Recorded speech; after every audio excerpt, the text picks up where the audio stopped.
Y bueno, sin mucho más, vamos a arrancar directo. Estamos, por supuesto, en un momento absolutamente caliente. A días del concierto o de los conciertos, el concierto convocado tanto por la oposición como por una parte muy importante de la comunidad internacional, que es el concierto por la ayuda humanitaria en Cúcuta, en el puente, digamos, de las tienditas, y luego, obviamente, tenemos la respuesta del gobierno, digamos, de Maduro, que básicamente ha convocado un concierto equivalente también los días 22 y 23, un poco como respuesta a ese proceso, además de haber anunciado que va a llevar, bueno, no sé, bolsas CLAPS, etcétera. Es decir, está, como de nuevo, estamos viendo el conflicto de poderes en plena acción, en pleno desarrollo. El conflicto de poderes se traslada a la frontera a través del tema que se ha colocado sobre la mesa, que es el tema de la ayuda humanitaria. Yo básicamente quería tratar de analizar por qué estamos trasladando todo el debate venezolano a la frontera de Cúcuta y San Antonio en este momento. ¿Qué significa ese concierto y por qué se está ejecutando? ¿Cómo y por qué el gobierno responde con una convocatoria un tanto, obviamente mucho más débil, pero una convocatoria alternativa en el lado venezolano? ¿Cuál es la lógica de esa convocatoria y qué podemos esperar del 22, el 23 y el 24 de febrero? La primera cosa importante es entender por qué se convoca desde el punto de vista tanto de la oposición como de la comunidad internacional el concierto de Cúcuta. Es muy simple. Tienes primero un tema que es el tema de la ayuda humanitaria, un tema, por cierto, que está absolutamente vinculado a la situación de crisis que Venezuela ha vivido y que es responsabilidad, en mi opinión, exclusiva del modelo económico primitivo, absolutamente controlador, hostil, que ha destruido y demolido la inversión privada y la capacidad de respuesta del aparato productivo venezolano, y que sin duda nos ha llevado también a un proceso financiero terriblemente negativo de generación de dinero que, digamos, nos llevó a este proceso de hiperinflación, que es la inflación más alta del mundo en este momento. Es decir, primer punto, Venezuela está en una macro crisis. La hiperinflación ya alcanza 14 o 15 meses, ha impactado dramáticamente la vida de la población venezolana y la respuesta del gobierno ha sido prácticamente nula. Ha hecho algunos anuncios que al final de cuentas nunca termina de implementar y el problema se ha ido agudizando para llevar al país a una franca crisis que lo lleva por básicamente un despeñadero abierto sin que nadie pueda pararlo. En el medio de ese proceso y de esa crisis, la oposición venezolana ha colocado el tema de la ayuda humanitaria sobre la mesa. Estamos en enero, 10 de enero, el gobierno de Maduro se convierte teóricamente en un gobierno ilegítimo de origen para la oposición y para la comunidad internacional. El 23 de enero se juramenta, digamos, Guaidó, presidente de la Asamblea Nacional, como presidente encargado de Venezuela. Hay una seguidilla de países que lo reconoce, unos países además importantes, estamos hablando de Estados Unidos, de Canadá, de los países más importantes de América Latina, Argentina, Chile, Colombia, Brasil, Perú. Es decir, reconocen además la figura de Guaidó como presidente de la República. En Europa, con un periodo de tiempo un poco más largo, también lo reconoce España, Portugal, Francia, Alemania, es decir, Inglaterra. Los países más importantes de la comunidad internacional moderna reconocen a Guaidó, lo cual obviamente pone en aprietos el tema diplomático del gobierno de Maduro. Pero el gobierno de Maduro tampoco está solo. el gobierno de Maduro logra mantener los respaldos de una parte también de la comunidad internacional, sus aliados naturales, los no alineados, los países que usualmente se rebelan contra la posición unipolar de Estados Unidos, que en este caso no es unipolar, pero estamos hablando de Rusia, estamos hablando de China, Turquía, India, muchos países árabes, muchos países africanos y algunos países latinos, como el caso de México y Uruguay, que se repliegan a la decisión del Grupo de Lima y están buscando más bien presionar una negociación. En el medio de esta historia estamos en un conflicto de poderes, el conflicto entre la Asamblea Nacional y su presidente, el Ejecutivo y Maduro a la cabeza en una batalla, una guerra de poder. Y esa guerra de poder, ¿cómo se dirime? Esa guerra de poder no se dirime porque quién tiene la razón.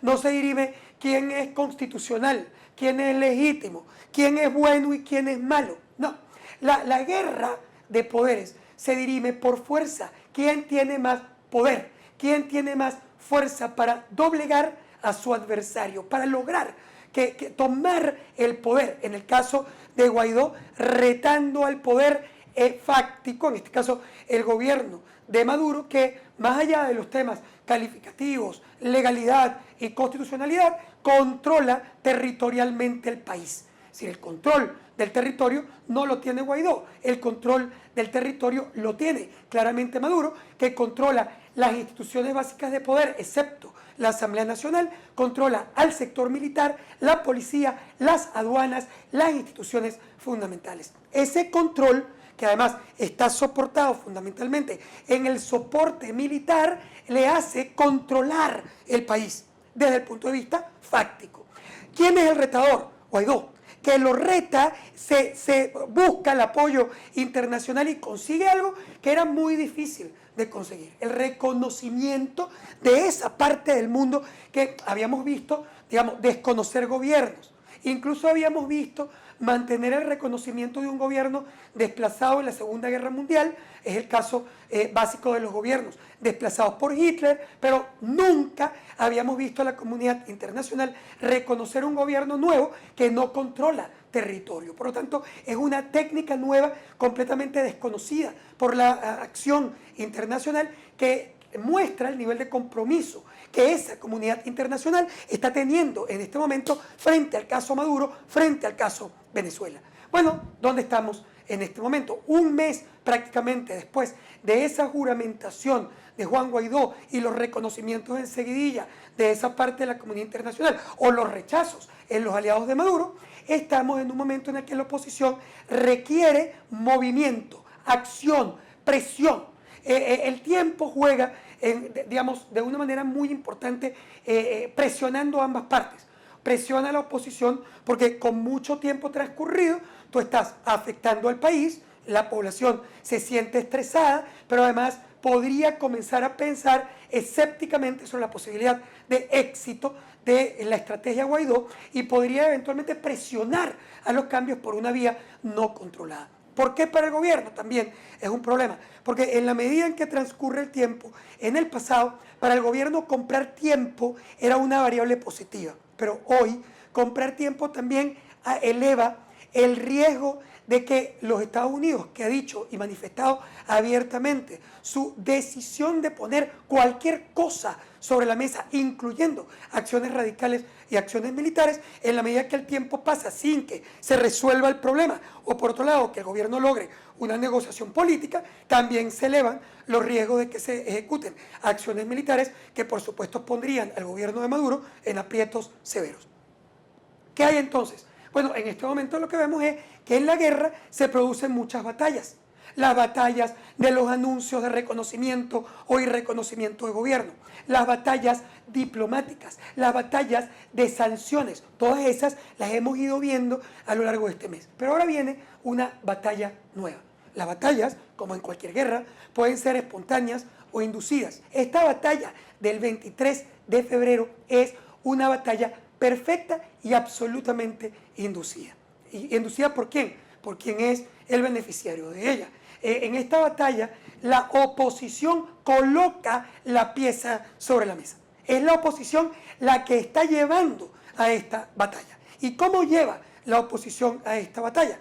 Primero, trae con la comunidad internacional ayuda internacional. Eso se llama triangulación política. Como una de las estrategias fundamentales de la oposición y la comunidad internacional es la sanción, el aislamiento, obviamente que el gobierno va a atacar a la oposición y a la comunidad internacional diciendo que esa sanción está ahogando o va a ahogar al pueblo. Incluso va a intentar sin duda relacionar la crisis que ya existía antes de las sanciones, la va a intentar relacionar con la sanción y decir que todo lo que está ocurriendo en Venezuela es culpa de la oposición, culpa de la comunidad internacional y culpa de Trump. ¿Qué hace esa comunidad internacional? Coloca ayuda internacional relevante en frontera y coloca a Maduro en la posición difícil, impresentable, de no permitir la entrada de la ayuda internacional, de la ayuda humanitaria. Obviamente que Maduro sabe que todos estos elementos también tienen una cuota política. Es absolutamente cierto que tiene que ver no solamente con la ayuda humanitaria, sino que también tiene que ver con una estrategia política de la oposición, que es además un juego que el gobierno ha jugado muchas veces también en el pasado. ¿Qué está haciendo la oposición? Poniendo a Maduro contra las cuerdas, diciéndole, si tú no apoyas la entrada de esa ayuda humanitaria, tú le estás diciendo a tu pueblo que está pasando trabajo, que tú impides que pase la comida que él necesita, que tú impides que pase la medicina que él necesita. Por lo tanto, su argumentario de que estás pasando trabajo porque Estados Unidos te sanciona no funciona tan claramente en la medida en que tienes la ayuda en la puerta y tú no la dejas entrar. Por lo tanto, es una presión, ¿para qué? Para que Maduro se vea en la obligación de permitir la entrada de la ayuda humanitaria. Esa entrada de la ayuda humanitaria no tiene absolutamente nada que ver con los argumentos que ha utilizado el gobierno para rechazarla, diciendo que en esos convoys vienen armas y eso es la justificación de la invasión extranjera militar. La verdad, siendo sinceros, si Estados Unidos decide una invasión militar a Venezuela, no necesita ninguna ayuda humanitaria, ni necesita en este momento ningún convoy. Recuerden que Estados Unidos ha reconocido al gobierno de Juan Guaidó. Bueno, mala decisión, te lo dejo. Tú puedes ser opositor o tú puedes ser chavista. Ese es tu problema en este momento. Yo no estoy en este momento calificando, estoy analizando. Si tú analizas que Estados Unidos decidió reconocer al gobierno de Guaidó como el gobierno constitucional legítimo de Venezuela, una invitación de Guaidó a venir a Venezuela para las Fuerzas Armadas norteamericanas es suficiente para entrar sin ninguna excusa de ayuda humanitaria. Por lo tanto, en realidad, Estados Unidos no ha entrado con una decisión dura de intervención militar porque no está todavía en su pipeline. Es decir, Estados Unidos todavía no está en ninguna fase en la cual su estrategia incluye una invasión militar. Te ha dicho que si no le funciona lo que está haciendo, está dispuesto a cualquier cosa en el futuro. Y probablemente es cierto. Pero para que eso ocurra en Estados Unidos, que es un país completamente institucional, tiene que ir Trump a pedir la autorización en el Congreso norteamericano antes de poder invadir cualquier país. Por lo tanto, todavía no estamos cerca de ninguna invasión militar y no estamos esperando ningunos Marines el fin de semana. Es decir, eso no está en la estrategia. Lo que está en la estrategia es la presión para romper al chavismo. Lo que está haciendo Estados Unidos y lo que está haciendo la oposición venezolana en este momento no es amenazar que vienen con las armas y con las bombas y con los drones. No, él está diciendo, te estoy reventando, tengo una posición dura económicamente, te desoxigeno, te ahogo financieramente y además te pongo un chorrerón de gente en frontera que pueden ser 50.000, 100.000, 200.000 o 300.000 personas con la ayuda humanitaria y ahora te voy a presionar. Eso es lo que está haciendo la oposición y Estados Unidos. Y lo más probable es que esa ayuda humanitaria en efecto cruce frontera. Pero ¿cómo puede cruzar la frontera? El gobierno ha dicho que no va a permitir que cruce, pero en realidad no va a permitir que crucen el concepto clásico. Es probable que intenten no permitir que crucen los camiones con convoys americanos, funcionarios internacionales. Eso probablemente va a ser más complicado lograr que ocurra sin que ocurra básicamente un evento previo, que es que de ese concierto, con un gentío emocionado y entusiasmado por lo que está haciendo, es muy poco probable que tú no veas un montón de gente que agarre una cajita y que pase por frontera. La frontera de Venezuela con Colombia no es el puente, las tienditas que tiene un montón de cosas ahí que impiden el paso de camiones. Es una frontera de kilómetros y kilómetros y kilómetros, donde pasa contrabando de extracción de años, donde la gente sabe cómo cruzar el río, la montaña, la pradera, lo que te dé la gana, las trochas por todos lados. Y es muy difícil que el gobierno venezolano pueda evitar que de ese concierto con tanta gente y tanta emoción no puedan pasar un montón de gente que además serían fotos sensacionales para la comunidad internacional en términos gráficos y perceptuales de la gente pasando en cadena humana. ¿Y qué vas a hacer? Al revés. Le puede ordenar el gobierno venezolano a la Guardia Nacional o al Ejército dispararle a los venezolanos que van a pasar con bolsa de comida y con caja de medicina la frontera para su país. O sea, ¿te imaginas por un segundo la foto?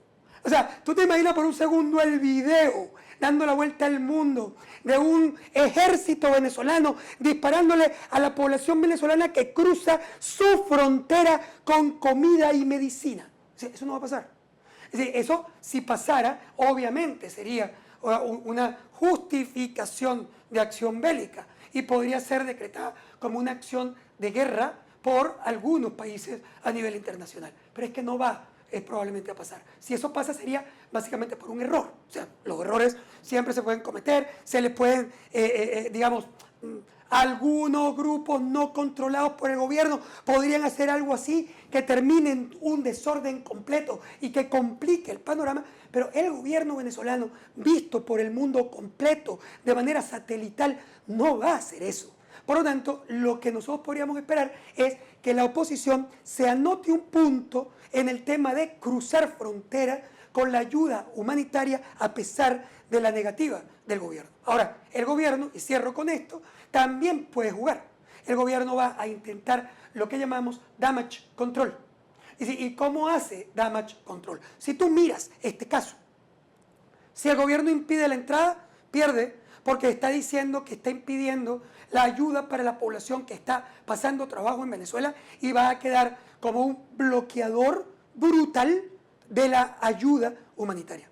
Pero si lo permite pasar, si pasa, como yo creo que puede pasar, obviamente de manera informal, de manera no masiva, pero va a pasar, eso es un acto de irreverencia en territorio venezolano y pudiera ser considerado como el primer acto de gobierno en territorio de Juan Guaidó. Es decir, Guaidó estaría logrando el objetivo simbólico de tomar una decisión de cruce de frontera con ayuda humanitaria en contra de la posición del gobierno fáctico que controla el territorio. Con lo cual, obviamente, se anotaría un punto importante de reto e irreverencia frente a Maduro, lo cual, sin duda, debilita su posición. Pero Maduro también juega. Y lo que vamos a esperar es que en ese concierto que el gobierno ha convocado, lo más probable, primero, es tratar de bajar la tensión. Por ejemplo, ellos van a rellenar el puente Simón Bolívar y va a haber gente suficiente. No hace falta tanta gente para rellenar el puente Simón Bolívar, sobre todo a la mitad, que es el área venezolana. Y ahí, ¿qué hace? Impide la foto de la gente pasando como si fuera solo la población opositora. Aun cuando el chavismo sea mucho más chiquito, la foto combina población chavista con población opositora, con lo cual el gobierno baja la posibilidad de tomar una gráfica, un símbolo de solo la oposición dominando la frontera. Pero el segundo punto que pudiéramos esperar es algunas sorpresas de recepción de la ayuda humanitaria. Porque nosotros estamos pensando que el gobierno va a ir ahí a disparar, a impedir, a bloquear. Pero mosca, porque si el gobierno la juega también para bajar la tensión, sabiendo que de todas va a perder y que tiene un problema concreto, una papa caliente en frontera, lo que podríamos ver es el gobierno más bien mandando a su gente a recibir la ayuda humanitaria, poniéndose del lado venezolano y diciendo, aquí estamos, hermano, con los brazos abiertos para recibir de ti la ayuda que va a ayudar a los venezolanos que están pasando trabajo porque nos robaron 11.000 millones de dólares, porque nos tienen congelado el oro en Londres, etcétera, etcétera, etcétera, que ya han sido los argumentos utilizados por Maduro en el pasado para justificar la crisis en Venezuela. ¿Eso es suficiente para lavarse la cara? No, pero mosca, porque estamos hablando de si ese momentum es un momentum suficiente para imaginarse el quiebre completo, o en todo caso el gobierno será tan flexible como en el caso de la embajada norteamericana, donde con bombos y platillos anunció la expulsión de los diplomáticos y al final ahí están los diplomáticos más importantes tranquilitos en su casa y el gobierno se quedó calladito, hizo declaraciones triangulares y permitió que bajara la tensión sobre el tema. Muchas cosas entonces pueden ocurrir el 23 y 24, todo el mundo estará encima de ese proceso, pero repito, más allá de que esta batalla la ganes, y creo que la oposición tiene todas las de ganar la batalla, esta guerra es más amplia y probablemente tendremos que ver muchos más eventos pasando en el futuro y vamos a seguir monitoreándolos aquí en preguntas y respuestas de Benepress.